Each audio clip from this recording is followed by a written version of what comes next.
Good morning students, welcome to the chemistry class. Last class ಅಲ್ಲಿ ionisation enthalpy ಬಗ್ಗೆ study ಮಾಡ್ತಾ ಇದ್ವಿ. Ionisation enthalpy ಅಂದ್ರೆ ಏನು? It is a amount of energy required for removing an electron from an outermost valence shell of an gaseous neutral atom is called as ionization enthalpy. ಒಂದು gaseous neutral atom ಅಲ್ಲಿ outermost shell ಅಲ್ಲಿ ಇರೋಂಥ electron ನ remove ಮಾಡಕ್ಕೆ ಬೇಕಾಗಿರೋ ಎನರ್ಜಿನ ionisation enthalpy ಅಥವಾ ionisation energy ಅಂತಾನೆ. ಅದನ್ನ so kilo joule per mole ಅನ್ನೋ ಯೂನಿಟ್ಸ್ ಇಂದ ರೆಪ್ರೆಸೆಂಟ್ ಮಾಡ್ತಾ ಹೋಗ್ತಾರೆ. ಅಲ್ಲಿ ನಿಮಗೆ ಒಂದು ಎಲೆಕ್ಟ್ರಾನ್ ರಿಮೂವ್ ಮಾಡಿದಾಗ ಬರೋ ಅಂತ ಚಾರ್ಜ್ ಯಾವುದು ಅಂದಾಗ ಪಾಸಿಟಿವ್ ಚಾರ್ಜ್ ಬರುತ್ತೆ, ಒಂದು ಎಲೆಕ್ಟ್ರಾನ್ ರಿಮೂವ್ ಆಗುತ್ತೆ ಅಂತ ಹೇಳಿದ್ವಿ. So first ionisation enthalpy, second ionisation enthalpy ಬಗ್ಗೆ ಹೇಳಿದೆ. Always first second ionisation enthalpy will be more when compared to first ionisation enthalpy ಅಂತ ಅಂದಿದೆ. ಯಾಕೆ ಅಂದ್ರೆ ಫಸ್ಟ್ ಅಯನೈಸೇಷನ್ ಎಂಥಾಲ್ಪಿ ಅಂದ್ರೆ ನ್ಯೂಟ್ರಲ್ ಗೇಷಿಯಸ್ ಆಟಮ್ ಇಂದ ರಿಮೂವ್ ಮಾಡಿದಾಗ ಬರೋ ಅಂತ ಬೇಕಾಗಿರೋ ಎನರ್ಜಿನ ಫಸ್ಟ್ ಅಯನೈಸೇಷನ್ ಎಂಥಾಲ್ಪಿ ಅಂತೀವಿ. ಅದೇ ಒಂದು ಫಸ್ಟ್ ಅಯನೈಸೇಷನ್ ಎಂಥಾಲ್ಪಿಯಲ್ಲಿ ಬರೋ ಅಂತ ಒಂದು ಪಾಸಿಟಿವ್ಲಿ ಚಾರ್ಜ್ಡ್ ಕ್ಯಾಟಯಾನ್ ಇಂದ ಮತ್ತೊಂದು ಎಲೆಕ್ಟ್ರಾನ್ ರಿಮೂವ್ ಮಾಡಕ್ಕೆ ಬೇಕಾಗಿರೋ ಅಂತ ಎನರ್ಜಿನ ಸೆಕೆಂಡ್ ಅಯನೈಸೇಷನ್ ಎಂಥಾಲ್ಪಿ ಅಂತ ಅಂತೀವಿ. ಸೊ ಅವಾಗ ನಿಮಗೆ ನ್ಯೂಟ್ರಲ್ ಗೇಷಿಯಸ್ ಆಟಮ್ ಇಂದ ಒಂದು ಎಲೆಕ್ಟ್ರಾನ್ ರಿಮೂವ್ ಮಾಡೋದು ಈಸಿ, ಬಟ್ ಅದೇ ನಿಮಗೆ ಪಾಸಿಟಿವ್ಲಿ ಚಾರ್ಜ್ಡ್ ಕ್ಯಾಟಯಾನ್ ಇಂದ ಇನ್ನೊಂದು ಎಲೆಕ್ಟ್ರಾನ್ ರಿಮೂವ್ ಮಾಡ್ತೀರಾ ಅಂದ್ರೆ difficult. So already positive charge ಇದೆ ಅಂದ್ರೆ ಅರ್ಥ ಏನು? ನ್ಯೂಕ್ಲಿಯರ್ ಫೋರ್ಸ್ ಆಫ್ ಅಟ್ರಾಕ್ಷನ್ ಜಾಸ್ತಿ ಇರುತ್ತೆ. ನ್ಯೂಕ್ಲಿಯರ್ ಫೋರ್ಸ್ ಆಫ್ ಅಟ್ರಾಕ್ಷನ್ ಜಾಸ್ತಿ ಇದ್ದಾಗ ಅದರಿಂದ ಎಲೆಕ್ಟ್ರಾನ್ ನ ರಿಮೂವ್ ಮಾಡಕ್ಕೆ ಎನರ್ಜಿನೂ ಏನ್ ಬೇಕು? ಜಾಸ್ತಿ ಬೇಕು ಅಂತ ಹೇಳ್ಬೋದು. ಇದು ಹೇಗೆ ಅಂದಾಗ, ಸೊ ಅಲ್ಲಿ ಸ್ಟ್ರಿಕ್ಟ್ ಆಗಿ ಒಂದು ಲೆಕ್ಚರ್ಸ್ ಅಲ್ಲಿ ಕ್ಲಾಸ್ ಮಾಡ್ತಾ ಇರ್ಬೇಕಾದ್ರೆ ಅವ್ರ ಎದುರುಗಡೆನೆ ಒಂದೇ, ಸೊ ಒಬ್ರು ಸ್ಟೂಡೆಂಟ್ ಹೊರಗೆ ಹೋಗ್ಬೇಕು ಅಂತ ಅಂದಾಗ ಅಲ್ಲಿ ಏನಾದ್ರೂ ಒಂದು ಐಡಿಯಾಸ್ ಮಾಡ್ಬೇಕಾಗತ್ತೆ. ಸೊ ಆ ಐಡಿಯಾಸ್ಗೆ ಎನರ್ಜಿ ಖರ್ಚಾಗತ್ತೆ. ಈ ರೀತಿ ನ್ಯೂಕ್ಲಿಯರ್ ಫೋರ್ಸ್ ಆಫ್ ಅಟ್ರಾಕ್ಷನ್ ಅಂದ್ರೆ ಲೆಕ್ಚರ್ಸ್ ನ ಕಾನ್ಸಂಟ್ರೇಷನ್ ಆನ್ ಸ್ಟೂಡೆಂಟ್ಸ್ ಸೊ ಜಾಸ್ತಿ ಇದ್ದಾಗ ಅಲ್ಲಿ ನಿಮಗೆ ಸ್ಟೂಡೆಂಟ್ಸ್ ಎಸ್ಕೇಪ್ ಔಟ್ ಆಗೋದು ಅಥವಾ ಆ ಕಡೆ ಈ ಕಡೆ ತಿರ್ಗೋದು ಅದೆಲ್ಲ ನಿಮಗೆ ಸೊ ಮಾಡ್ಬೇಕು ಅಂದ್ರೆ ಎನರ್ಜಿ ಜಾಸ್ತಿ ಖರ್ಚಾಗತ್ತೆ ಅಂತ ಹೇಳ್ಬೋದು. ಅದೇ ರೀತಿ ಇಲ್ಲೂ ಅಷ್ಟೇ, ಒಂದು ನ್ಯೂಕ್ಲಿಯರ್ ಫೋರ್ಸ್ ಆಫ್ ಅಟ್ರಾಕ್ಷನ್ ಜಾಸ್ತಿ ಇದ್ದಾಗ ನ್ಯೂಕ್ಲಿಯರ್ ಫೋರ್ಸ್ ಆಫ್ ಅಟ್ರಾಕ್ಷನ್ ಜಾಸ್ತಿ ಇರೋ ಅಂತ ಸೊ ಒಂದು ಆಟಮ್ ಅಲ್ಲಿ ಒಂದು ಎಲೆಕ್ಟ್ರಾನ್ ರಿಮೂವ್ ಮಾಡಬೇಕು ಅಂದಾಗ ಎನರ್ಜಿ ಜಾಸ್ತಿ ಬೇಕಾಗುತ್ತೆ. ಅದೇ ನ್ಯೂಕ್ಲಿಯರ್ ಫೋರ್ಸ್ ಆಫ್ ಅಟ್ರಾಕ್ಷನ್ ಕಮ್ಮಿ ಇದೆ, ಸೊ ಅಲ್ಲಿಗೆ ಆ ಲೆಕ್ಚರ್ಸ್ ಏನು ಬೈಯಲ್ಲ. ಅಥವಾ ಅವರು ಸ್ವಲ್ಪ ಲಿಬರಲ್ ಆಗಿದ್ದಾರೆ ಅಂತ ಅಂದಾಗ ಇವ್ ಆ ಕಡೆ ಈ ಕಡೆ ತಿರ್ಗೋದು ಅಥವಾ ಅವ್ರ ಎದುರುಗಡೆನೆ ಏನಾದ್ರೂ ಪರ್ಮಿಷನ್ ಕೇಳ್ಕೊಂಡು ಹೋಗೋದು ಅವೆಲ್ಲ ಜಾಸ್ತಿ ಮಾಡ್ತಾ ಹೋಗ್ತಾರೆ. ಅಲ್ಲಿಗೆ ಎನರ್ಜಿ ಜಾಸ್ತಿ ಖರ್ಚಾಗಲ್ಲ ಅಂತ ಹೇಳ್ಬೋದು. ಈ ರೀತಿ ನಿಮಗೆ ಸೊ ಅಯನೈಸೇಷನ್ ಎಂಥಾಲ್ಪಿ ಮೇಲೆ ನೀವು ಸೊ ಒಂದು ಆಟಮ್ ನ ನ್ಯೂಕ್ಲಿಯರ್ ಫೋರ್ಸ್ ಆಫ್ ಅಟ್ರಾಕ್ಷನ್ ಮೇಲೆ ಅಯನೈಸೇಷನ್ ಎಂಥಾಲ್ಪಿ ಡಿಪೆಂಡ್ ಆಗಿರುತ್ತೆ ಅಂತ ಹೇಳ್ಬೋದು. ಸೊ ಇದ್ರ ಟ್ರೆಂಡ್ ಹೇಗಿರುತ್ತೆ ಅಂತ ಹೇಳಿದ್ದೆ, ಅಕ್ರಾಸ್ ಎ ಪೀರಿಯಡ್ ಅಂದ್ರೆ ಲೆಫ್ಟ್ ಇಂದ ರೈಟ್ ಗೆ ಮೂವ್ ಆಗೋ ಕಡೆ ನಿಮಗೆ across a period ionisation enthalpy increase ಆಗುತ್ತೆ. ಯಾಕೆ ಹೇಳಿ? ಅಟಾಮಿಕ್ ರೇಡಿಯಸ್ ಡಿಕ್ರೀಸ್ ಆಗುತ್ತೆ due to nuclear force of attraction. ಅದೇ ರೀತಿ due to increase in nuclear force of attraction ionisation enthalpy also increases ಅಂತ ಹೇಳ್ಬೋದು. ನ್ಯೂಕ್ಲಿಯರ್ ಫೋರ್ಸ್ ಆಫ್ ಅಟ್ರಾಕ್ಷನ್ ಜಾಸ್ತಿ ಇದ್ದಾಗ ಎಲೆಕ್ಟ್ರಾನ್ ರಿಮೂವ್ ಮಾಡೋಕ್ಕೆ ಎನರ್ಜಿನೂ ಏನ್ ಬೇಕು? ಜಾಸ್ತಿ ಬೇಕು. ಹಾಗಾಗಿ ಅಯನೈಸೇಷನ್ ಎಂಥಾಲ್ಪಿನೂ ಜಾಸ್ತಿ ಇರುತ್ತೆ ಅಂತ ಹೇಳ್ಬೋದು. ಅದೇ ಡೌನ್ ದ ಗ್ರೂಪ್ ಹೋಗ್ತಾ ಇದ್ದಂಗೆ new penultimate shells, new shells entry ಆದಂಗೂ ಸೊ ನ್ಯೂಕ್ಲಿಯಸ್ ಇಂದ ಔಟರ್ಮೋಸ್ಟ್ ಶೆಲ್ ಫಾರ್ ಅವೇ ಇರುತ್ತೆ, ದೂರ ಇರುತ್ತೆ. ಅವಾಗ nuclear force of attraction on outer shell ಅಲ್ಲಿರೋಂಥ ಎಲೆಕ್ಟ್ರಾನ್ಸ್ ಮೇಲೆ ಏನಾಗುತ್ತೆ? ಕಮ್ಮಿ ಆಗುತ್ತೆ. As nuclear force of attraction ಕಮ್ಮಿ ಆದಂಗೂ ಸೊ ಆ ಎಲೆಕ್ಟ್ರಾನ್ಸ್ ನ ರಿಮೂವ್ ಮಾಡಕ್ ಬೇಕಾಗಿರೋ ಎನರ್ಜಿ ಸ್ವಲ್ಪನೇ ಬೇಕು ಅಂತ ಹೇಳ್ಬೋದು. ಈಸಿಯಾಗಿ ಅದನ್ನ ರಿಮೂವ್ ಮಾಡ್ಬೋದು. ಹಾಗಾಗಿ down the group ionisation enthalpy decreases due to decrease in nuclear force of attraction ಅಂತ ಹೇಳ್ಬೋದು. ಅದಕ್ಕೆ ಇನ್ನೂ ಒಂದು ಕಾರಣ ಇದೆ, ಏನು ಅನ್ನೋದನ್ನ ಹೇಳ್ತಾ ಹೋಗ್ತೀನಿ. ಸೊ ಇಲ್ಲಿ ನಿಮಗೆ ಟೂ ಟ್ರೆಂಡ್ಸ್ ನ ನೋಡ್ಬೋದು. ಫಸ್ಟ್ ಅಯನೈಸೇಷನ್ ಎಂಥಾಲ್ಪಿ ಹೇಳ್ತಾ ಇದ್ದಾರೆ, ಜನರಲಿ ಏನಾಗುತ್ತೆ? ಇನ್ಕ್ರೀಸ್ ಆಗುತ್ತೆ as we go across a period and decreases as we descend in a group ಅಂದ್ರೆ ಡೌನ್ ದ ಗ್ರೂಪ್ ಹೋಗ್ತಾ ಇದ್ದಾಗನೇ ಕಮ್ಮಿ ಆಗುತ್ತೆ. ಇಲ್ಲಿ ನಿಮಗೊಂದು ನೋಡಿ ಗ್ರಾಫಿಕಲ್ ರೆಪ್ರೆಸೆಂಟೇಷನ್ ಇದೆ. ಇಲ್ಲಿ ಅಟಾಮಿಕ್ ನಂಬರ್ ತಗೊಂಡಿದ್ದಾರೆ ಎಕ್ಸ್ ಆಕ್ಸಿಸ್ ಅಲ್ಲಿ, ವೈ ಆಕ್ಸಿಸ್ ಅಲ್ಲಿ ಅಯನೈಸೇಷನ್ ಎಂಥಾಲ್ಪಿ ತಗೊಂಡಿದ್ದಾರೆ. ಅಟಾಮಿಕ್ ನಂಬರ್ 0 ಇಂದ 60 ಅಂತ ತಗೊಂಡಿದ್ದಾರೆ. ಅಂದ್ರೆ ಇಲ್ಲಿ ನಿಮಗೆ down first lithium, hydrogen, helium, lithium, next ಇಲ್ಲಿ ನಿಯಾನ್, ಮೇಲಿರೋಂಥ ಡಾಟ್ಸ್ ಎಲ್ಲ ಯಾವುದು? Noble gas elements. ಕೆಳಗಿರೋಂಥ ಎಲಿಮೆಂಟ್ಸ್ ಎಲ್ಲ ಯಾವುದು? ಇಲ್ಲಿ ನಿಮಗೆ first group elements, that is alkali metals ಅಂತ ಹೇಳ್ಬೋದು. ಸೊ ಅಲ್ಲಿಗೆ ಅಕ್ರಾಸ್ ಎ ಪೀರಿಯಡ್ ಟ್ರೆಂಡ್ ಹೇಗಿರತ್ತೆ ಅನ್ನೋದನ್ನ ನಾವು ಅಬ್ಸರ್ವ್ ಮಾಡ್ಬೋದು. ಒಂದು ಈ ಗ್ರಾಫಿಕಲ್ ರೆಪ್ರೆಸೆಂಟ್ ಅಲ್ಲಿ ಅಬ್ಸರ್ವ್ ಮಾಡಿ, ಫಸ್ಟ್ ಗ್ರೂಪ್ ಎಲಿಮೆಂಟ್ಸ್ ಅಂದ್ರೆ ಆಲ್ಕಲಿ ಮೆಟಲ್ಸಿಗೆ ಅಯೋನೈಸೇಷನ್ ಎಂಥಾಲ್ಪಿ ಕಮ್ಮಿ ಇದೆ. ಅದೇ ನಿಮಗೆ ನೊಬೆಲ್ ಗ್ಯಾಸ್ ಎಲಿಮೆಂಟ್ಸಿಗೆ ಅಯೋನೈಸೇಷನ್ ಎಂಥಾಲ್ಪಿ ಹೈ ಇದೆ. ಯಾಕೆ? ಸೊ ಅಲ್ಲಿ ನಿಮಗೆ ನೊಬೆಲ್ ಗ್ಯಾಸ್ ಎಲಿಮೆಂಟ್ಸ್ ಅಂತ ಬಂದಾಗ, noble gas elements helium, neon, argon, krypton, xenon ಇವೆಲ್ಲ ಏನು noble gas elements. Outermost valential electronic configuration ಏನೇನಿರುತ್ತೆ? NS2 NP6. NS2 NP6 ಅಂದ್ರೆ stable electronic configuration. Already stable ಇದೆ ಎಲೆಕ್ಟ್ರಾನಿಕ್ ಕಾನ್ಫಿಗರೇಷನ್. ಅದು ಒಂದು ಎಲೆಕ್ಟ್ರಾನ್ ಲಾಸ್ ಮಾಡ್ಕೊಳಕ್ಕೂ ಇಷ್ಟಪಡಲ್ಲ, ಒಂದು ಎಲೆಕ್ಟ್ರಾನ್ ಗೇನ್ ಮಾಡ್ಕೊಳಕ್ಕೂ ಇಷ್ಟಪಡಲ್ಲ. ಸೊ ಅಲ್ಲಿಗೆ ಸ್ಟೇಬಲ್ ಇರೋಂಥ ಒಂದು outer most valential electronic configuration ಇರೋಂಥ ಎಲಿಮೆಂಟ್ ಇಂದ ಒಂದು ಎಲೆಕ್ಟ್ರಾನ್ ರಿಮೂವ್ ಮಾಡಬೇಕು ಅಂದ್ರೆ ಎನರ್ಜಿ ತುಂಬಾನೇ ಬೇಕು, ಹೈ ಎನರ್ಜಿ ಬೇಕು. Required amount of energy high ಇದೆ ಅಂದ್ರೆ ಅರ್ಥ ಏನು? ಅಯೋನೈಸೇಷನ್ ಎಂಥಾಲ್ಪಿ ಹೈ ಇರತ್ತೆ ಅಂತ ಅರ್ಥ. ಅದೇ ಆಲ್ಕಲಿ ಮೆಟಲ್ಸಿಗೆ ನೋಡಿ ಲೋಯೆಸ್ಟ್ ಅಯೋನೈಸೇಷನ್ ಎಂಥಾಲ್ಪಿ ಇದೆ. Lithium, sodium, potassium, rubidium, caesium ಇದಕ್ಕೆ ಲೋಯೆಸ್ಟ್ ಅಯೋನೈಸೇಷನ್ ಎಂಥಾಲ್ಪಿ ಇದೆ. ಯಾಕೆ ಹೇಳಿ? ಸೊ ಇದ್ರ outer most valential electronic configuration ಏನು? NS1. ಸೊ ಅಲ್ಲಿ ನಿಮಗೆ ಇನ್ನರ್ ಎನರ್ಜಿ ಲೆವೆಲ್ ಫಿಲ್ ಆಗಿರುತ್ತೆ. ಔಟರ್ ಮೋಸ್ಟ್ ವೇಲೆನ್ಷಿಯಲ್ ಅಲ್ಲಿ NS ಅಲ್ಲಿ ನಿಮಗೆ ಒಂದು ಎಲೆಕ್ಟ್ರಾನ್ ಇರುತ್ತೆ ಔಟರ್ ಮೋಸ್ಟ್ ಅಲ್ಲಿ. ಸೊ ಆ ಒಂದು ಎಲೆಕ್ಟ್ರಾನ್ ರಿಮೂವ್ ಮಾಡಿದ್ರೆ ಸೊ ಇಲ್ಲೇನಾಗತ್ತೆ ನಿಮಗೆ ಒಂದು ಎಲೆಕ್ಟ್ರಾನ್ ನೀವು ರಿಮೂವ್ ಮಾಡಿದ್ರೆ ನೊಬೆಲ್ ಗ್ಯಾಸ್ ಎಲೆಕ್ಟ್ರಾನಿಕ್ ಕಾನ್ಫಿಗರೇಷನ್ ಸಿಗುತ್ತೆ. ಫಾರ್ ಎಕ್ಸಾಂಪಲ್ ನಿಯಾನ್ ನ ಅಟಾಮಿಕ್ ನಂಬರ್ ಎಷ್ಟು? 10. ಅದ್ರ ನೆಕ್ಸ್ಟ್ ಬರೋಂಥ ಆಲ್ಕಲಿ ಮೆಟಲ್ ಯಾವುದು? ಸೋಡಿಯಂ. ಸೋಡಿಯಂ ನ ಅಟಾಮಿಕ್ ನಂಬರ್ ಎಷ್ಟು? 11 ಅಟಾಮಿಕ್ ನಂಬರ್ ಇರೋಂಥ ಸೋಡಿಯಂ ಅಲ್ಲಿ ಒಂದು ಎಲೆಕ್ಟ್ರಾನ್ ತೆಗೆದ್ರೆ 10 ಎಲೆಕ್ಟ್ರಾನ್ ಆಗುತ್ತೆ. 10 ಎಲೆಕ್ಟ್ರಾನ್ ಅಂದ್ರೆ ಅರ್ಥ ಏನು? ನಿಯಾನ್ ನ ಎಲೆಕ್ಟ್ರಾನಿಕ್ ಕಾನ್ಫಿಗರೇಷನ್. ಆಲ್ರೆಡಿ ಹೇಳ್ದಂಗೆನೆ so noble gas electronic configuration ಅಂದ್ರೆ ಸ್ಟೇಬಲ್. ಯಾವಾಗಲೂ ಅಷ್ಟೇ ಎಲಿಮೆಂಟ್ಸ್ ಸ್ಟೆಬಿಲಿಟಿ ಮೋರ್ ಸ್ಟೇಬಲ್ ಇದ್ದಷ್ಟು ಸೊ ಅಲ್ಲಿ ನಿಮಗೆ ಲೋಯರ್ ಎನರ್ಜಿ ಇದ್ದಷ್ಟು ಮೋರ್ ಸ್ಟೆಬಿಲಿಟಿ ಇರುತ್ತೆ. ಯಾವಾಗಲೂ ಎಲಿಮೆಂಟ್ಸ್ ಮೋರ್ ಸ್ಟೇಬಲ್ ಆಗಿರೋಕ್ಕೆ ಇಷ್ಟಪಡ್ತಾವೆ.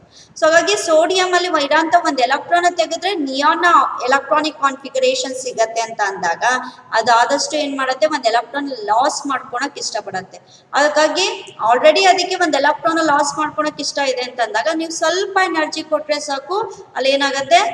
ಆ ಎಲೆಕ್ಟ್ರಾನ್ ಈಸಿಯಾಗಿ ರಿಮೂವ್ ಆಗುತ್ತೆ. ಈಸಿಯಾಗಿ ರಿಮೂವ್ ಆಗೋದ್ರಿಂದ ಸ್ವಲ್ಪ ಎನರ್ಜಿ ಸಾಕು. ಹಾಗಾಗಿ lowest ionisation enthalpy for alkali metals ಅಂತ ಹೇಳ್ಬೋದು. ಅದಕ್ಕಿಂತ ಸ್ವಲ್ಪ ಜಾಸ್ತಿ ಇರುತ್ತೆ for alkaline earth metal. So ಯಾಕಂದ್ರೆ 2 ಎಲೆಕ್ಟ್ರಾನ್ ಇದೆ ಔಟರ್ ಮೋಸ್ಟ್ ಶೆಲ್ ಅಲ್ಲಿ. 2 ಎಲೆಕ್ಟ್ರಾನ್ಸ್ ಫಸ್ಟ್ ಎಲೆಕ್ಟ್ರಾನ್ ನ ರಿಮೂವ್ ಮಾಡೋಕ್ಕೆ ನಿಮಗೆ ಸೊ ಏನ್ ಬೇಕು? ಸ್ವಲ್ಪ ಜಾಸ್ತಿ ಎನರ್ಜಿ ಬೇಕು ಅಂತ ಹೇಳ್ಬೋದು. ಬಟ್ ಸೆಕೆಂಡ್ ಅಯೋನೈಸೇಷನ್ ಎಂಥಾಲ್ಪಿ ಸ್ವಲ್ಪ ಕಮ್ಮಿ ಇರುತ್ತೆ. ಯಾಕೆ ಹೇಳಿ? ಸೆಕೆಂಡ್ ಎಲೆಕ್ಟ್ರಾನ್ ರಿಮೂವ್ ಆದ್ರೆ ಅದಕ್ಕೆ ನೊಬೆಲ್ ಗ್ಯಾಸ್ ಎಲೆಕ್ಟ್ರಾನಿಕ್ ಕಾನ್ಫಿಗರೇಷನ್ ಸಿಗುತ್ತೆ. ಹಾಗಾಗಿ ಸೆಕೆಂಡ್ ಅಯೋನೈಸೇಷನ್ ಎಂಥಾಲ್ಪಿ ಕಮ್ಮಿ ಇರುತ್ತೆ, ಫಸ್ಟ್ ಅಯೋನೈಸೇಷನ್ ಎಂಥಾಲ್ಪಿ ಜಾಸ್ತಿ ಇರುತ್ತೆ ಅಂತ ಹೇಳ್ಬೋದು for alkaline earth metals. So ಹಾಗಾಗಿ ನೀವು ಓವರ್ ಆಲ್ ಜನರಲ್ ಆಗಿ ಹೇಳ್ಬೇಕು ಅಂದ್ರೆ across a period so ionization enthalpy increases. ಇಲ್ಲೇ ನೋಡೋದಾದ್ರೆ ಸೆಕೆಂಡ್ ಪೀರಿಯಡ್ ನಾವು ಎಕ್ಸಾಂಪಲ್ ತಗೊಳೋದಾದ್ರೆ lithium, so beryllium, boron, carbon, nitrogen, oxygen, fluorine ಆದ್ಮೇಲೆ ನಿಯಾನ್. ನೋಡಿ ಈ ರೀತಿ ಮೂವ್ ಆಗ್ತಾ ಇದ್ದಂಗೆ ನಿಮಗೆ ಅಯೋನೈಸೇಷನ್ ಎಂಥಾಲ್ಪಿ ಇನ್ಕ್ರೀಸ್ ಆಗ್ತಾ ಹೋಗಿದೆ. ಥರ್ಡ್ ಶೆಲ್ ಅಲ್ಲೂ ಅಷ್ಟೇ ಅಯೋನೈಸೇಷನ್ ಎಂಥಾಲ್ಪಿ ಸೋಡಿಯಂ ಇಂದ ಆರ್ಗಾನಿಗೆ ಇನ್ಕ್ರೀಸ್ ಆಗಿದೆ. ಸೊ ಇಲ್ಲಿ ಪೊಟ್ಯಾಷಿಯಂ ಇಂದ ಕ್ರಿಪ್ಟಾನಿಗೂ ಇನ್ಕ್ರೀಸ್ ಆಗ್ತಾ ಹೋಗಿದೆ. ಸೊ ಇದನ್ನ ನೋಡೋದಾದ್ರೆ ನಿಮಗೆ across a period ionisation enthalpy increases ಅಂತ ಹೇಳ್ಬೋದು. ಸೊ ನೆಕ್ಸ್ಟ್ ಟ್ರೆಂಡ್ಸ್ ಅಲ್ಲಿ ಹೇಳ್ದಂಗೆ ನಿಮಗೆ so first ionisation enthalpy always increases as we go across a period, down the group decreases ಅಂತ ಹೇಳಿದ್ವಿ. ಸಮ್ ಅನಾಮಲಸ್ ಇರುತ್ತೆ, ಸಮ್ ಅನಾಮಲಸ್ ಬಿಹೇವಿಯರ್ ಇರುತ್ತೆ, ಏನು ಅನ್ನೋದನ್ನ ಹೇಳ್ತೀನಿ. ಸೊ ಈ ಕಾನ್ಸೆಪ್ಟ್ ಅಯೋನೈಸೇಷನ್ ಎಂಥಾಲ್ಪಿ ಕಾನ್ಸೆಪ್ಟ್ ಅರ್ಥ ಆಗಬೇಕು ಅಂದ್ರೆ ಸೊ ನಮಗಿಲ್ಲಿ 3 ಪಾಯಿಂಟ್ಸ್ 2 to 3 ಪಾಯಿಂಟ್ಸ್ ನೆನಪಿರ್ಬೇಕು. ಯಾವುದು? So to understand these trends we have to consider 2 factors. ಯಾವ್ದದು? ಫಸ್ಟ್ ಫ್ಯಾಕ್ಟರ್ ಏನು? The attraction of electrons towards the nucleus. So ಅಲ್ಲಿಗೆ ಒಂದು ನ್ಯೂಕ್ಲಿಯಸ್ ಹತ್ರ ಆ ಎಲೆಕ್ಟ್ರಾನ್ಸಿಗೆ ಅಟ್ರಾಕ್ಟಿವ್ ಪವರ್ ಎಷ್ಟಿದೆ ಅಂತ. ಔಟರ್ ಮೋಸ್ಟ್ ಶೆಲ್ ಅಲ್ಲಿರೋಂಥ ಎಲೆಕ್ಟ್ರಾನ್ಸಿಗೆ ನ್ಯೂಕ್ಲಿಯಸ್ ಮೇಲೆ ಅಟ್ರಾಕ್ಷನ್ ಜಾಸ್ತಿ ಇದ್ದಾಗ ಆ ಎಲೆಕ್ಟ್ರಾನ್ ರಿಮೂವ್ ಮಾಡಕ್ಕೆ ಕಷ್ಟ ಆಗುತ್ತೆ, ಹೈ ಅಯನೈಸೇಷನ್ ಎಂಥಾಲ್ಪಿ ಬೇಕಾಗುತ್ತೆ. ಅದೇ ಔಟರ್ಮೋಸ್ಟ್ ಶೆಲ್ ಅಲ್ಲಿರೋಂಥ ಎಲೆಕ್ಟ್ರಾನಿಗೆ ಆ ನ್ಯೂಕ್ಲಿಯಸ್ ಮೇಲೆ ಸೊ ಅಲ್ಲಿ ನಿಮಗೆ ಅಟ್ರಾಕ್ಷನ್ ಪವರ್ ಕಮ್ಮಿ ಇದೆ ಅಂತ ಅಂದಾಗ ಆ ಎಲೆಕ್ಟ್ರಾನ್ ರಿಮೂವ್ ಮಾಡಕ್ಕೆ ಈಸಿಯಾಗಿ ರಿಮೂವ್ ಮಾಡ್ಬೋದು, ಸ್ವಲ್ಪ ಅಯನೈಸೇಷನ್ ಎಂಥಾಲ್ಪಿ ಖರ್ಚಾಗುತ್ತೆ. ಸೊ ಹಾಗಾಗಿ first factor the attraction of electron towards the nucleus. Second factor ಏನು, the repulsion of electrons from each other. So ಅಲ್ಲಿಗೆ ನಿಮಗೆ ಔಟರ್ ಮೋಸ್ಟ್ ವೇಲೆನ್ಸ್ ಶೆಲ್ ಅಲ್ಲಿ ಮೆನಿ ಎಲೆಕ್ಟ್ರಾನ್ಸ್ ಇದೆ ಅಂತ ಅಂದಾಗ ಲೈಕ್ ಚಾರ್ಜಸ್, ಎಲೆಕ್ಟ್ರಾನ್ಸ್ ಮಧ್ಯೆ ಏನಾಗುತ್ತೆ, ರಿಪಲ್ಸಿವ್ ಫೋರ್ಸ್ ಎಕ್ಸರ್ಟ್ ಆಗುತ್ತೆ. ರಿಪಲ್ಷನ್ಸ್ ಜಾಸ್ತಿ ಇದ್ದಂಗೂ ಸೊ ಅಲ್ಲಿ ಆ ಇರೋಂಥ ಎಲೆಕ್ಟ್ರಾನ್ಸ್ ರಿಮೂವ್ ಮಾಡಕ್ಕೆ ಎನರ್ಜಿ ಏನ್ ಬೇಕಾಗುತ್ತೆ, ಕಮ್ಮಿ ಬೇಕಾಗುತ್ತೆ. ಸೊ ಹಾಗಾಗಿ ಅಲ್ಲಿ ರಿಪಲ್ಸಿವ್ ಫೋರ್ಸ್ ಎಷ್ಟಿದೆ ಅನ್ನೋದ್ರ ಮೇಲೂ ಡಿಪೆಂಡ್ ಆಗುತ್ತೆ. ಇವನ್ ಆ ಎಲೆಕ್ಟ್ರಾನಿಗೆ ನ್ಯೂಕ್ಲಿಯಸ್ ಮೇಲೆ ಎಷ್ಟು ಅಟ್ರಾಕ್ಷನ್ ಪವರ್ ಇದೆ ಅನ್ನೋದ್ರ ಮೇಲೂ ಸಹ ಡಿಪೆಂಡ್ ಆಗುತ್ತೆ. ಹಾಗಾಗಿ ಈ 2 ಫ್ಯಾಕ್ಟರ್ಸ್ ಮೇಲೆ ನಿಮಗೆ ಒಂದು ಶೀಲ್ಡಿಂಗ್ ಎಫೆಕ್ಟ್ ಅನ್ನೋದ್ರ ಬಗ್ಗೆ ಹೇಳ್ತಾ ಹೋಗ್ತಾರೆ. The effective nuclear charge experienced by a valence shell in an atom will be less than the actual charge in the nucleus because of shielding or screening effect. ಅಲ್ಲಿಗೆ ಇಲ್ಲಿ ಒಂದು ನ್ಯೂ ವರ್ಡ್ ಬಂತು, ಏನು, screening effect ಅಥವಾ shielding effect ಅಂತ. ಏನಂಗಂದ್ರೆ screen ಅಥವಾ shield ಅಂದ್ರೆ ಏನು, ಈಗ ಸೊ ಒಂದು ನ್ಯೂಕ್ಲಿಯಸ್ ಅಂದ್ರೆ ನ್ಯೂಕ್ಲಿಯಸ್ ಹತ್ರ ಫಸ್ಟ್ ಶೆಲ್ ಇದೆ, ಸೆಕೆಂಡ್ ಶೆಲ್ ಇದೆ, ಥರ್ಡ್ ಶೆಲ್ ಇದೆ. ಸೊ ಫೋರ್ತ್ ಶೆಲ್ ಅಲ್ಲಿ ಒಂದು ಔಟರ್ ಮೋಸ್ಟ್ ಶೆಲ್ ಅಲ್ಲಿ ಎಲೆಕ್ಟ್ರಾನ್ಸ್ ಇದೆ ಅಂತ ಅನ್ಕೋಣ. ಔಟರ್ ಮೋಸ್ಟ್ ಫೋರ್ತ್ ಶೆಲ್ ಅಲ್ಲಿ ಇರೋಂಥ ಎಲೆಕ್ಟ್ರಾನ್ ನಾನೀಗ ರಿಮೂವ್ ಮಾಡಬೇಕು. ರಿಮೂವ್ ಮಾಡಕ್ಕೆ ಯಾವ ಫ್ಯಾಕ್ಟರ್ಸ್ ಇಲ್ಲಿ ಇಂಪಾರ್ಟೆಂಟ್ ಆಗತ್ತೆ ಅಂದ್ರೆ ಆ ಎಲೆಕ್ಟ್ರಾನ್ಸ್ಗೆ ನ್ಯೂಕ್ಲಿಯಸ್ ಮೇಲೆ ಎಷ್ಟು ಫೋರ್ಸ್ ಆಫ್ ಅಟ್ರಾಕ್ಷನ್ ಇದೆ, ಮತ್ತೊಂದು ಅಲ್ಲಿ ಫೋರ್ತ್ ಶೆಲ್ ಅಲ್ಲಿ ಅಂತಂದಾಗ ಮೆನಿ ಎಲೆಕ್ಟ್ರಾನ್ಸ್ ಇರುತ್ತೆ, ಎಲೆಕ್ಟ್ರಾನ್ಸ್ ಮತ್ತೆ ರಿಪಲ್ಸಿವ್ ಫೋರ್ಸ್ ಎಷ್ಟಿದೆ ಅನ್ನೋದ್ರ ಮೇಲೆ. ಇದೆಲ್ಲದಕ್ಕೂ ಬಿಕಾಸ್ ಆಫ್ ಒನ್ ರೀಸನ್ ಅಂತ ಅಂದಾಗ ಶೀಲ್ಡಿಂಗ್ ಆರ್ ಸ್ಕ್ರೀನಿಂಗ್ ಎಫೆಕ್ಟ್. ಅಂದ್ರೆ ಫೋರ್ತ್ ಶೆಲ್ ಅಲ್ಲಿ ಈಗ ನಮಗೆ ಔಟರ್ ಮೋಸ್ಟ್ ಶೆಲ್ ಎಲೆಕ್ಟ್ರಾನ್ಸ್ ಇದೆ. ಇನ್ನರ್ ಶೆಲ್ ಅಂದಾಗ third shell, second shell, first shell ಬಂತು. ಆ ಇನ್ನರ್ ಶೆಲ್ ಅಲ್ಲಿ ಆರ್ಬಿಟಲ್ಸ್ ಅಲ್ಲಿ ಎಲೆಕ್ಟ್ರಾನ್ಸ್ ಕಂಪ್ಲೀಟ್ ಆಗಿ ಫಿಲ್ ಆಗಿರ್ಬೇಕು. ಇನ್ನರ್ ಶೆಲ್ ಅಲ್ಲಿರೋಂಥ ಆರ್ಬಿಟಲ್ಸ್ ಅಲ್ಲಿ ಎಲೆಕ್ಟ್ರಾನ್ಸ್ ಕಂಪ್ಲೀಟ್ ಆಗಿ ಫಿಲ್ ಆಗಿರ್ಬೇಕು. ಕಂಪ್ಲೀಟ್ ಆಗಿ ಫಿಲ್ ಆದಾಗ nuclear force of attraction outermost shell ಅಲ್ಲಿರೋ ಎಲೆಕ್ಟ್ರಾನ್ಸಿಗೆ ರೀಚ್ ಆಗೋದನ್ನ ಇನ್ನರ್ ಫೀಲ್ಡ್ ಆರ್ಬಿಟಲ್ಸ್ ಅಲ್ಲಿರೋಂಥ ಎಲೆಕ್ಟ್ರಾನ್ಸ್ ಏನ್ ಮಾಡುತ್ತೆ, ಸ್ಕ್ರೀನ್ ಮಾಡುತ್ತೆ, ಶೀಲ್ಡ್ ಮಾಡುತ್ತೆ. So that nuclear force of attraction on outer most valence shell electron decreases ಅಂತ ಹೇಳ್ಬೋದು. ಇದಕ್ಕೆ ಶೀಲ್ಡಿಂಗ್ ಆರ್ ಸ್ಕ್ರೀನಿಂಗ್ ಎಫೆಕ್ಟ್ ಅಂತ ಅಂತಾರೆ. ಅಂದ್ರೆ ನ್ಯೂಕ್ಲಿಯಸ್ ನ force of attraction outermost shell ಅಲ್ಲಿರೋಂಥ ಎಲೆಕ್ಟ್ರಾನ್ಸಿಗೆ ರೀಚ್ ಆಗಬೇಕು ಅಂದ್ರೆ ಇನ್ನರ್ ಶೆಲ್ ಅಲ್ಲಿರೋಂಥ ಎಲೆಕ್ಟ್ರಾನ್ಸ್ ಔಟರ್ ಮೋಸ್ಟ್ ಶೆಲ್ಲಿಗೆ ಹೋಗಿ ರೀಚ್ ಆಗ ನ್ಯೂಕ್ಲಿಯರ್ ಫೋರ್ಸ್ ಆಫ್ ಅಟ್ರಾಕ್ಷನ್ ನ ತಾನೇ ಗ್ರ್ಯಾಪ್ ಮಾಡ್ಕೊಳೋದ್ರಿಂದ ಔಟರ್ ಮೋಸ್ಟ್ ಶೆಲ್ಲಿಗೆ ರೀಚ್ ಆಗ ನ್ಯೂಕ್ಲಿಯರ್ ಫೋರ್ಸ್ ಆಫ್ ಅಟ್ರಾಕ್ಷನ್ ನ ಕಮ್ಮಿ ಮಾಡತ್ತೆ, ಶೀಲ್ಡ್ ಮಾಡತ್ತೆ. ಅದನ್ನೇ ಶೀಲ್ಡಿಂಗ್ ಎಫೆಕ್ಟ್ ಅಥವಾ ಸ್ಕ್ರೀನಿಂಗ್ ಎಫೆಕ್ಟ್ ಅಂತ ಅಂತಾರೆ. ಈಗ ಲೆಕ್ಚರ್ಸ್ ಇರ್ತಾರೆ centre of the classroom ಅಲ್ಲಿ. ಫಸ್ಟ್ ಬೆಂಚ್ ಸ್ಟೂಡೆಂಟ್ಸ್ ಇರ್ತಾರೆ, second bench students, third bench students, ಈ ರೀತಿ ಲಾಸ್ಟ್ ಬೆಂಚ್ ಸ್ಟೂಡೆಂಟ್ಸ್ ಇರ್ತಾರೆ. ಸೊ ಅಲ್ಲಿ ಲೆಕ್ಚರ್ಸ್ ನ ಲೆಕ್ಚರಿಂಗ್ ಲಾಸ್ಟ್ ಬೆಂಚ್ ಸ್ಟೂಡೆಂಟ್ಸಿಗೆ ರೀಚ್ ಆಗೋದನ್ನ ಕಮ್ಮಿ ಆಗತ್ತೆ. ಯಾಕೆ ಅಂದ್ರೆ ಮಿಡಲ್ ಬೆಂಚಸ್ ಅಲ್ಲಿ ಫಿಲ್ ಆಗಿರೋ ಸ್ಟೂಡೆಂಟ್ಸೇ ಆ ಲೆಕ್ಚರಿಂಗ್ ನ ಗ್ರ್ಯಾಪ್ ಮಾಡ್ಕೊಳೋದ್ರಿಂದ, ಆ ವಾಯ್ಸ್ ನ ಅಬ್ಸರ್ವ್ ಮಾಡ್ಕೊಳೋದ್ರಿಂದ ಔಟರ್ ಮೋಸ್ಟ್ ಅಂದ್ರೆ ಲಾಸ್ಟ್ ಬೆಂಚ್ ಅಲ್ಲಿರೋ ಸ್ಟೂಡೆಂಟ್ಸಿಗೆ ಆ ಲೆಕ್ಚರಿಂಗ್ ವಾಯ್ಸ್ ಅಥವಾ ಲೆಕ್ಚರಿಂಗ್ ರೀಚ್ ಆಗೋದನ್ನ ಕಮ್ಮಿ ಆಗತ್ತೆ, ಕಾನ್ಸಂಟ್ರೇಷನ್ ಕಮ್ಮಿ ಆಗತ್ತೆ ಅಂತ ಹೇಳ್ಬೋದು. ಈ ಏನ್ ಕಮ್ಮಿ ಮಾಡೋ ಅಂತ ಪ್ರೋಸೆಸ್ ಅಥವಾ ಇದನ್ನೇ ನಿಮ್ಗೆ ಏನಂತಾರೆ ಇಲ್ಲಿ ಎಫೆಕ್ಟ್ನೇ ಶೀಲ್ಡಿಂಗ್ ಅಥವಾ ಸ್ಕ್ರೀನಿಂಗ್ ಎಫೆಕ್ಟ್ ಅಂತ ಅಂತಾರೆ. ಅಲ್ಲಿಗೆ ಔಟರ್ ಮೋಸ್ಟ್ ವೇಲೆನ್ಸ್ ಶೆಲ್ ಅಲ್ಲಿರೋಂಥ ಎಲೆಕ್ಟ್ರಾನ್ಸಿಗೆ nuclear force of attraction reach ಆಗೋದನ್ನ ಕಮ್ಮಿ ಮಾಡೋಂಥ ಎಫೆಕ್ಟನ್ನೇ ಶೀಲ್ಡಿಂಗ್ ಆರ್ ಸ್ಕ್ರೀನಿಂಗ್ ಎಫೆಕ್ಟ್ ಅಂತಾರೆ. ಕಮ್ಮಿ ಯಾಕಾಗತ್ತೆ ಅಂದರೆ ಇನ್ನರ್ ಶೆಲ್ಲಲ್ಲಿರೋಂಥ ಎಲೆಕ್ಟ್ರಾನ್ಸ್ ಕಂಪ್ಲೀಟಾಗಿ ಫಿಲ್ ಆಗಿರೋ ಎಲೆಕ್ಟ್ರಾನ್ಸು ಆ ನ್ಯೂಕ್ಲಿಯರ್ ಫೋರ್ಸ್ ಆಫ್ ಅಟ್ರಾಕ್ಷನ್ನ ತಾನೇ ಅಟ್ರಾಕ್ಟ್ ಮಾಡ್ಕೊಳ್ಳೋದ್ರಿಂದ ಔಟರ್ ಮೋಸ್ಟ್ ಶೆಲ್ಲಿಗೆ ರೀಚ್ ಆಗ ಫೋರ್ಸನ್ನು ಅದು ಶೀಲ್ಡ್ ಅಥವಾ ಸ್ಕ್ರೀನ್ ಮಾಡುತ್ತೆ. ಈ ಎಫೆಕ್ಟ್ನೇ ಶೀಲ್ಡಿಂಗ್ ಆರ್ ಸ್ಕ್ರೀನಿಂಗ್ ಎಫೆಕ್ಟ್ ಅಂತ ಅಂತಾರೆ.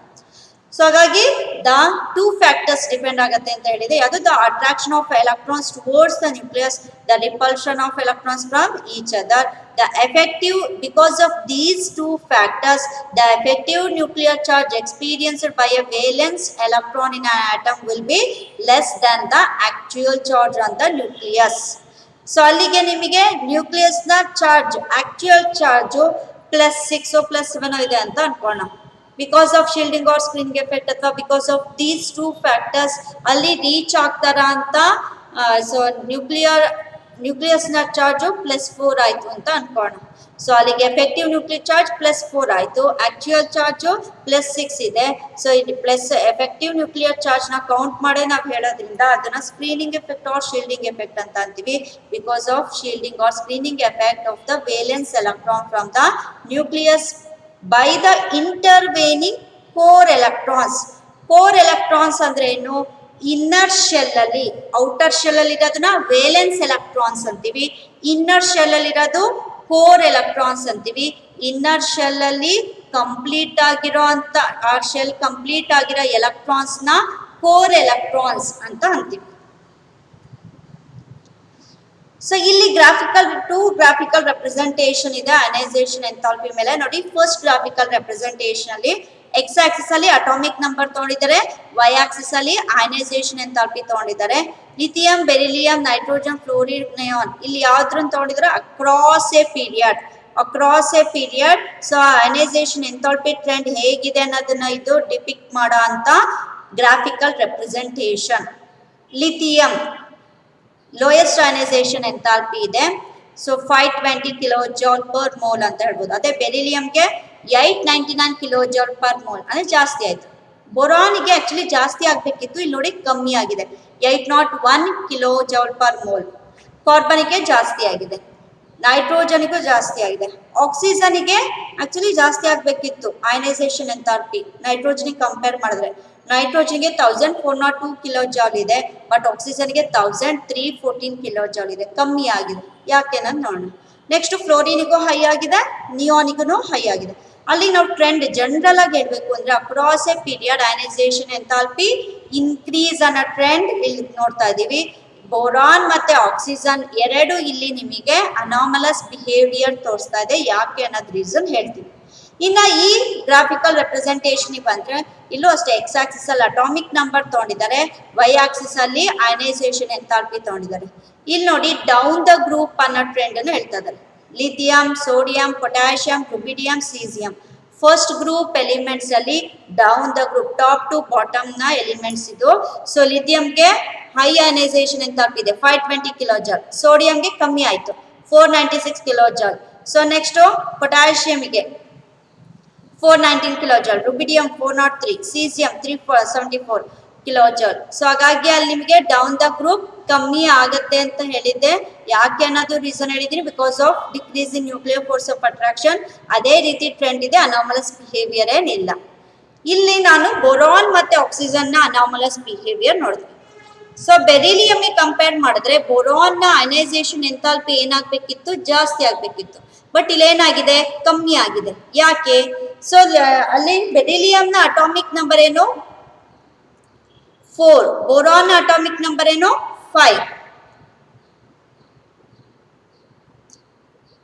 ಸೊ ಬೋರಾನ್ ಅಂತ ಅಂದಾಗ ಬೆರಿಲಿಯಂಗೆ ಅಟಾಮಿಕ್ ನಂಬರ್ 4 ಬರುತ್ತೆ. 1s2 ಎಲೆಕ್ಟ್ರಾನಿಕ್ ಕಾನ್ಫಿಗರೇಷನ್ 2s2 ಬರುತ್ತೆ. ಅದೇ ಬೋರಾನ್ ನ electronic configuration atomic number 5, that is 1s2 2s2 2p1. So beryllium ನ ಎಲೆಕ್ಟ್ರಾನಿಕ್ ಕಾನ್ಫಿಗರೇಷನ್ 1s2 2s2 ಅಂತೀವಿ. ಬೋರಾನ್ ನ electronic configuration 1s2 2s2 2p1 ಅಂತ ಹೇಳ್ತೀವಿ. ಈಗ ನೋಡಿ, ನ್ಯೂಟ್ರಲ್ ಗೇಷಿಯಸ್ ಆಟಮ್ ಅಲ್ಲಿ ಒಂದು ಎಲೆಕ್ಟ್ರಾನ್ ರಿಮೂವ್ ಮಾಡಕ್ಕೇನೆ ಅಯನೈಸೇಷನ್ ಎಂಥಾಲ್ಪಿ ಅಂತ ಅಂತಾರೆ. ಇಲ್ಲಿ ನಾನು ಬೆರಿಲಿಯಂ ಅಲ್ಲಿ ರಿಮೂವ್ ಮಾಡ್ತಾರಂತ ಎಲೆಕ್ಟ್ರಾನ್ ಯಾವುದು? ಎಸ್ ಆರ್ಬಿಟಲ್ ಅಲ್ಲಿ ಒಂದು ಎಲೆಕ್ಟ್ರಾನ್. ಬೋರಾನ್ ಅಲ್ಲಿ ರಿಮೂವ್ ಮಾಡ್ತಾರ ಅಂತ ಎಲೆಕ್ಟ್ರಾನ್ ಯಾವುದು? ಪಿ ಆರ್ಬಿಟಲ್ ಅಲ್ಲಿ ಒಂದು ಎಲೆಕ್ಟ್ರಾನ್. ಎಸ್ ಆರ್ಬಿಟಲ್ ಯಾವಾಗ್ಲೂ ನೆನ್ಪಿಟ್ಕೊಳ್ಳಿ, ನ್ಯೂಕ್ಲಿಯಸ್ ಗೆ ಹತ್ರ ಇರೋ ಅಂತ ಆರ್ಬಿಟಲ್ ಯಾವುದು? S orbital. ಎಸ್ ಆದ್ಮೇಲೆ ಬರೋದು ಪಿ, ಪಿ ಆದ್ಮೇಲೆ ಡಿ, ಡಿ ಆದ್ಮೇಲೆ ಎಫ್ ಬರುತ್ತೆ. ಅಲ್ಲಿ ನ್ಯೂಕ್ಲಿಯಸ್ ಗೆ ಹತ್ರ ಇರೋಂತ ಆರ್ಬಿಟಲ್ ಎಸ್ ಆರ್ಬಿಟಲ್ ಅಂತ ಅಂದಾಗ ನ್ಯೂಕ್ಲಿಯರ್ ಫೋರ್ಸ್ ಆಫ್ ಅಟ್ರಾಕ್ಷನ್ ಯಾವ್ದ್ರ ಮೇಲೆ ಇರುತ್ತೆ, ಎಸ್ ಆರ್ಬಿಟಲ್ ಮೇಲೆ ನ್ಯೂಕ್ಲಿಯರ್ ಫೋರ್ಸ್ ಆಫ್ ಅಟ್ರಾಕ್ಷನ್ ಜಾಸ್ತಿ ಇರುತ್ತೆ. ಸೊ ಅದೇ ನಿಮಗೆ ಅದೇ ಎಸ್ ಸಿ ಕಂಪೇರ್ ಮಾಡಿದ್ರೆ ಪಿ ಆರ್ಬಿಟಲ್ ಗೆ ನ್ಯೂಕ್ಲಿಯರ್ ಫೋರ್ಸ್ ಆಫ್ ಅಟ್ರಾಕ್ಷನ್ ಕಮ್ಮಿ ಇರುತ್ತೆ, ಪಿ ಕಂಪೇರ್ ಮಾಡಿದ್ರೆ ಡಿ ಗೆ ಕಮ್ಮಿ ಇರುತ್ತೆ ಅಂತ ಹೇಳ್ಬೋದು. ಸೊ ಇಲ್ಲಿ ಬೆರಿಲಿಯಂಗೆ ಅಲ್ಲಿ ಎಸ್ ಆರ್ಬಿಟಲ್ ಅಲ್ಲಿ ಒಂದು ಎಲೆಕ್ಟ್ರಾನ್ 2 ಎಲೆಕ್ಟ್ರಾನ್ಸ್ ಇದೆ, ಆ 2 ಎಲೆಕ್ಟ್ರಾನ್ಸ್ ಅಲ್ಲಿ ಒಂದು ಎಲೆಕ್ಟ್ರಾನ್ ರಿಮೂವ್ ಮಾಡ್ತಾ ಇದ್ದೀನಿ. ಅಲ್ಲಿಗೆ ರಿಮೂವ್ ಮಾಡ್ತಾರೆ ಎಲೆಕ್ಟ್ರಾನ್ ಯಾವುದು ಅಂದ್ರೆ ಎಸ್ ಆರ್ಬಿಟಲ್ ಇಂದ. ಎಸ್ ಆರ್ಬಿಟಲ್ ಆಲ್ರೆಡಿ ಹೇಳ್ದಂಗೆ ನ್ಯೂಕ್ಲಿಯರ್ ಫೋರ್ಸ್ ನ್ಯೂಕ್ಲಿಯಸ್ ಗೆ ಹತ್ರ ಇರುತ್ತೆ ಆರ್ಬಿಟಲ್. ಮತ್ತೆ ಎಸ್ ಆರ್ಬಿಟಲ್ ನೋಡಿ 2 ಎಲೆಕ್ಟ್ರಾನ್ ಇರುತ್ತೆ, ಕಂಪ್ಲೀಟ್ ಆಗಿ ಫಿಲ್ ಆಗಿದೆ ಈ ಆರ್ಬಿಟಲ್, ಕಂಪ್ಲೀಟ್ ಆಗಿ ಫಿಲ್ ಆಗಿದೆ. ಕಂಪ್ಲೀಟ್ ಆಗಿ ಫಿಲ್ ಆಗಿರೋ ಶೆಲ್ ಇಂದ ನಾನು ಒಂದು ಎಲೆಕ್ಟ್ರಾನ್ ರಿಮೂವ್ ಮಾಡ್ತಾ ಇದ್ದೀನಿ. ಕಂಪ್ಲೀಟ್ ಆಗಿ ಫಿಲ್ ಆಗಿದೆ ಅಂದ್ರೆ ಸೊ ಸ್ಟೇಬಲ್ ಇದೆ, ಎಲೆಕ್ಟ್ರಾನಿಕ್ ಕಾನ್ಫಿಗರೇಷನ್ ಸ್ಟೇಬಲ್ ಇದೆ ಅಂತ. ಸ್ಟೇಬಲ್ ಇರೋಂಥ electronic configuration, stable electronic configuration ಇರೋಂಥ ಎಲಿಮೆಂಟ್ ಇಂದ ಒಂದು ಎಲೆಕ್ಟ್ರಾನ್ ರಿಮೂವ್ ಮಾಡಬೇಕು ಅಂದ್ರೆ ಎನರ್ಜಿ ಜಾಸ್ತಿ ಬೇಕು. ಅದರಲ್ಲೂ ಎಸ್ ಆರ್ಬಿಟಲ್ ಇಂದ ಒಂದು ಎಲೆಕ್ಟ್ರಾನ್ ರಿಮೂವ್ ಮಾಡ್ತಾ ಇದ್ದೀರಾ ಅಂದ್ರೆ ಇನ್ನೂ ಎನರ್ಜಿ ಜಾಸ್ತಿ ಬೇಕು ಅಂತ ಹೇಳ್ಬೋದು. ಹಾಗಾಗಿ ಬೆರಿಲಿಯಂಗೆ ಜಾಸ್ತಿ ಬೇಕಾಗುತ್ತೆ, ಬಟ್ ಬೋರಾನಿಕ್ ಕಮ್ಮಿ ಯಾಕೆ ಅಂತ ಅಂದ್ರೆ ಇಲ್ಲಿ ನಾನು ರಿಮೂವ್ ಮಾಡ್ತಾರಂತ ಎಲೆಕ್ಟ್ರಾನ್ ಪಿ ಆರ್ಬಿಟಲ್ ಇಂದ ರಿಮೂವ್ ಮಾಡ್ತಾ ಇದ್ದೀನಿ. ಪಿ ಅಲ್ಲಿ ಅದು ಒಂದು ಎಲೆಕ್ಟ್ರಾನ್ ಇದೆ, ಆ ಒಂದು ಎಲೆಕ್ಟ್ರಾನ್ ರಿಮೂವ್ ಆದ್ರೆ ಇನ್ನರ್ ಶೆಲ್ ಅಲ್ಲಿ ಎಸ್ ಆರ್ಬಿಟಲ್ 2 ಎಲೆಕ್ಟ್ರಾನ್ ಬರುತ್ತೆ. ಹಾಗಾಗಿ ಈಸಿಯಾಗಿ ನಾನು ಈ ಪಿ ಆರ್ಬಿಟಲ್ ಇಂದ ಒಂದು ಎಲೆಕ್ಟ್ರಾನ್ ನ ರಿಮೂವ್ ಮಾಡಬಹುದು. ಒಂದು ಮತ್ತೊಂದು ಇಲ್ಲಿ ನಿಮಗೆ ಇನ್ನರ್ ಶೆಲ್ ಅಲ್ಲಿ ಕಂಪ್ಲೀಟ್ ಆಗಿರೋಂಥ ಎಸ್ ಆರ್ಬಿಟಲ್ ಎಲೆಕ್ಟ್ರಾನ್ ನಿಮ್ಗೆ ಇಲ್ಲಿ ಕಂಪ್ಲೀಟ್ ಆಗಿ ಫಿಲ್ ಆಗಿದೆ. ಈ ಎಸ್ ಎಲೆಕ್ಟ್ರಾನ್ ಪಿ ಆರ್ಬಿಟಲ್ ಗೆ nuclear force of attraction reach ಆಗೋದನ್ನ ಶೀಲ್ಡ್ ಮಾಡತ್ತೆ ಅಥವಾ ಸ್ಕ್ರೀನ್ ಮಾಡತ್ತೆ ಅಂತ ಹೇಳ್ಬೋದು. Because of shielding effect by inner field s orbital, p orbital ಗೆ ನ್ಯೂಕ್ಲಿಯರ್ ಫೋರ್ಸ್ ಆಫ್ ಅಟ್ರಾಕ್ಷನ್ ಕಮ್ಮಿ ಇರುತ್ತೆ. ಫಾರ್ ದಟ್ ರೀಸನ್ಸ್ ಈ ಪಿ ಆರ್ಬಿಟಲ್ ಇರೋಂಥ ಒಂದು ಎಲೆಕ್ಟ್ರಾನ್ ನ ರಿಮೂವ್ ಮಾಡಕ್ಕೆ ಈಸಿಯಾಗಿ ನಾವು ರಿಮೂವ್ ಮಾಡ್ಬೋದು, ಎನರ್ಜಿನೂ ಕಮ್ಮಿ ಬೇಕು. ಹಾಗಾಗಿ compare to beryllium and boron, ಬೆರಿಲಿಯಂಗೆ ಹೈ ಅಯನೈಸೇಷನ್ ಎಂಥಾಲ್ಪಿ ಇದೆ, ಬೋರಾನಿಗೆ ಲೋ ಅಯನೈಸೇಷನ್ ಎಂಥಾಲ್ಪಿ ಇದೆ. ಬಿಕಾಸ್ ಬೆರಿಲಿಯಂ ಅಲ್ಲಿ ನಾವು ರಿಮೂವ್ ಮಾಡ್ತಾರೆ ಎಲೆಕ್ಟ್ರಾನ್ ಕಂಪ್ಲೀಟ್ ಆಗಿ ಫಿಲ್ ಆಗಿರೋಂಥ ಎಸ್ ಆರ್ಬಿಟಲ್ ಇಂದ ಒಂದು ಎಲೆಕ್ಟ್ರಾನ್ ರಿಮೂವ್ ಮಾಡ್ತಾ ಇದೀವಿ, ಬಟ್ ಬೋರಾನ್ ಅಲ್ಲಿ ಪಿ ಆರ್ಬಿಟಲ್ ಇಂದ ಒಂದು ಎಲೆಕ್ಟ್ರಾನ್ ರಿಮೂವ್ ಮಾಡ್ತಾ ಇದೀವಿ. ಹಾಗಾಗಿ ನಿಮಗೆ ಬೆರಿಲಿಯಂಗೆ ಅಯನೈಸೇಷನ್ ಎಂಥಾಲ್ಪಿ ಜಾಸ್ತಿ ಬೇಕಾಗತ್ತೆ, ಬೋರಾನಿಗೆ ಕಮ್ಮಿ ಬೇಕಾಗುತ್ತೆ. ಇನ್ನು ನೆಕ್ಸ್ಟ್ ನೈಟ್ರೋಜನ್ ಮತ್ತೆ ಆಕ್ಸಿಜನ್ ಕಂಪೇರ್ ಮಾಡಿದ್ರೆ ನೈಟ್ರೋಜನ್ಗೆ ಕಮ್ಮಿ ಇರಬೇಕಿತ್ತು, ಆಕ್ಸಿಜನ್ಗೆ ಜಾಸ್ತಿ ಇರಬೇಕಿತ್ತು. ಬಟ್ ಇಲ್ಲಿ ಏನಾಗಿದೆ, ನೈಟ್ರೋಜನ್ಗೆ ಜಾಸ್ತಿ ಇದೆ ಅಯನೈಸೇಷನ್ ಎಂಥಾಲ್ಪಿ, ಆಕ್ಸಿಜನ್ಗೆ ಕಮ್ಮಿ ಇದೆ. ಯಾಕೆ ಅಂದ್ರೆ ಸೊ ನೈಟ್ರೋಜನ್ ಅಟಾಮಿಕ್ ನಂಬರ್ ಏನು 7. ನೈಟ್ರೋಜನ್ ಅಟಾಮಿಕ್ ನಂಬರ್ 7 ಅಂತ ಅಂದ್ರೆ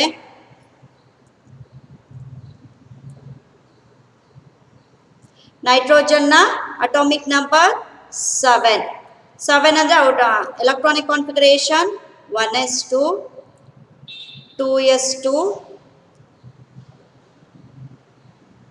2p3. Oxygen atomic number 8, electronic configuration ಏನಾಯಿತು 1s2 2s2 2p4. ಸೊ ಅಲ್ಲಿಗೆ ನಾನು ಒಂದು ಎಲೆಕ್ಟ್ರಾನ್ ರಿಮೂವ್ ಮಾಡ್ತಾ ಇದ್ದೀನಿ ಅಂದ್ರೆ ನೈಟ್ರೋಜನ್ ಯಾವ ಎಲೆಕ್ಟ್ರಾನ್ ನ 2p ಆರ್ಬಿಟಲ್ ಒಂದು ಎಲೆಕ್ಟ್ರಾನ್ ರಿಮೂವ್ ಮಾಡ್ತಾ ಇದ್ದೀನಿ. ಆಕ್ಸಿಜನ್ ಒಂದು ಎಲೆಕ್ಟ್ರಾನ್ ರಿಮೂವ್ ಮಾಡ್ತಾ ಇದ್ದೀನಿ ಅಂದ್ರೆ ಯಾವ್ದ್ರಿಂದ 2p ಅಲ್ಲಿ ಇರೋಂಥ 4 ಎಲೆಕ್ಟ್ರಾನ್ಸ್ ಅಲ್ಲಿ 1 ಎಲೆಕ್ಟ್ರಾನ್ ರಿಮೂವ್ ಮಾಡ್ತಾ ಇದ್ದೀನಿ. ಆಕ್ಸಿಜನ್ ಕಂಪೇರ್ ಮಾಡಿದ್ರೆ ನೈಟ್ರೋಜನ್ ನ ionisation enthalpy, first ionisation enthalpy ಕಮ್ಮಿ ಇರಬೇಕಿತ್ತು, ಬಟ್ ಜಾಸ್ತಿ ಇದೆ. ಯಾಕೆ ಅಂದ್ರೆ ಪಿ ಆರ್ಬಿಟಲ್ ಅಲ್ಲಿ ಕಂಪ್ಲೀಟ್ ಆಗಿದೆ ಶೆಲ್ ಅಂತ ಅಂದ್ರೆ 6 ಎಲೆಕ್ಟ್ರಾನ್, ಹಾಫ್ ಫೀಲ್ಡ್ ಅಂದ್ರೆ 3 ಎಲೆಕ್ಟ್ರಾನ್ಸ್. ನೋಡಿ ಇಲ್ಲಿ ಔಟರ್ ಮೋಸ್ಟ್ ಶೆಲ್ ಅಲ್ಲಿ 2p ಅಲ್ಲಿ ಆರ್ಬಿಟಲ್ ಅಲ್ಲಿ ಸೊ ಎಷ್ಟು ಎಲೆಕ್ಟ್ರಾನ್ಸ್ ಇದೆ 3 ಎಲೆಕ್ಟ್ರಾನ್ಸ್. ಅಲ್ಲಿಗೆ ಪಿ ಆರ್ಬಿಟಲ್ ಅಲ್ಲಿ ಹಾಫ್ ಫೀಲ್ಡ್ ಇದೆ. ಹಾಫ್ ಫೀಲ್ಡ್ ಸ್ಟೆಬಿಲಿಟಿ ಇಂದ ಒಂದು ಎಲೆಕ್ಟ್ರಾನ್ ರಿಮೂವ್ ಮಾಡಬೇಕು ಅಂದ್ರೆ ಎನರ್ಜಿ ಏನ್ ಬೇಕು, ಜಾಸ್ತಿ ಬೇಕು. ಇಲ್ಲಿ ಹಾಫ್ ಫೀಲ್ಡ್ ಆಗಿದ್ಮೇಲೆ ಒಂದು ಎಲೆಕ್ಟ್ರಾನ್ ಪೇರಿಂಗ್ ಆಗಿರೋ ಒಂದು ಎಲೆಕ್ಟ್ರಾನ್ ಇಂದ 4th ಎಲೆಕ್ಟ್ರಾನ್ ರಿಮೂವ್ ಮಾಡ್ತಾ ಇದ್ದೀರಾ, ಎನರ್ಜಿ ಏನ್ ಜಾಸ್ತಿ ಬೇಕಾಗಲ್ಲ. ಯಾಕಂದ್ರೆ ಇನ್ನರ್ ಶೆಲ್ ಅಲ್ಲಿರೋಂಥ ಆರ್ಬಿಟಲ್ಸ್ ಅಲ್ಲಿರೋಂಥ electrons shielding or screening effect ಮಾಡೋದ್ರಿಂದ outermost p orbital so ಅಲ್ಲಿ ನ್ಯೂಕ್ಲಿಯರ್ ಫೋರ್ಸ್ ಆಫ್ ಅಟ್ರಾಕ್ಷನ್ ಕಮ್ಮಿ ಇರುತ್ತೆ. ಹಾಗಾಗಿ ಇದೊಂದು ಎಲೆಕ್ಟ್ರಾನ್ ಈಸಿಯಾಗಿ ರಿಮೂವ್ ಮಾಡ್ಬೋದು. ಬಟ್ ಇಲ್ಲೂ ಸಹ ಪಿ ಆರ್ಬಿಟಲ್ ಸ್ಕ್ರೀನಿಂಗ್ ಎಫೆಕ್ಟ್ ಜಾಸ್ತಿ ಇರುತ್ತೆ ಅಂತ ಹೇಳ್ಬೋದು. ಬಟ್ ಇಲ್ಲಿ ಹಾಫ್ ಫೀಲ್ಡ್ ಸ್ಟೆಬಿಲಿಟಿ ಇದೆ.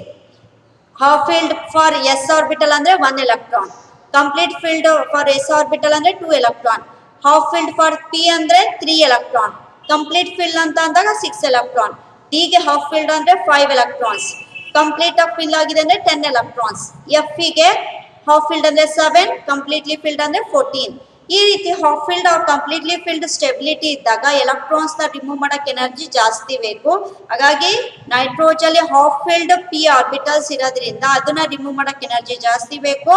ಅದೇ ಆಕ್ಸಿಜನ್ ಅಲ್ಲಿ ಪೇರಿಂಗ್ ಹಾಫ್ ಫಿಲ್ಡ್ ಆಗಿದ್ಮೇಲೆ ಒಂದು ಪೇರಿಂಗ್ ಆಗಿರೋದ್ರಿಂದ ಆ ಎಲೆಕ್ಟ್ರಾನ್ ರಿಮೂವ್ ಮಾಡಕ್ಕೆ ಈಸಿಯಾಗಿ ರಿಮೂವ್ ಮಾಡಬಹುದು. So for that reason oxygen possess lowest ionization enthalpy when compared to nitrogen ಅಂತ ಹೇಳ್ಬೋದು.